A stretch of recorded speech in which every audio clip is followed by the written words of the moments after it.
ഉത്തർപ്രദേശിൽ നൂഡിൽസ് കഴിച്ച പ്രായപൂർത്തിയാകാത്ത കുട്ടി കൊല്ലപ്പെട്ടു. കുടുംബത്തിലെ 5 പേർ ആശുപത്രിയിൽ ചികിത്സയിലാണ്. പിലിഭിത്തിലെ പുരാൻപുര പ്രദേശത്താണ് സംഭവം ഉണ്ടായത്.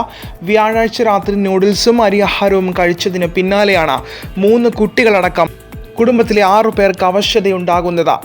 അന്ന് രാത്രി തന്നെ 6 പേരും വൈദ്യസഹായം തേടിയിരുന്നു. അടുത്ത ദിവസം അവർ വീടുകളിലേക്ക് മടങ്ങിയിരുന്നു. എന്നാൽ അന്ന് രാത്രി കൂടുതൽ അവശത നേരിട്ടതോടെ വീണ്ടും ആശുപത്രിയിലെത്തി. അവിടെ വെച്ചാണ് സ്ഥിതി വഷളായ 12 വയസ്സുകാരൻ രോഹൻ മരിച്ചത്.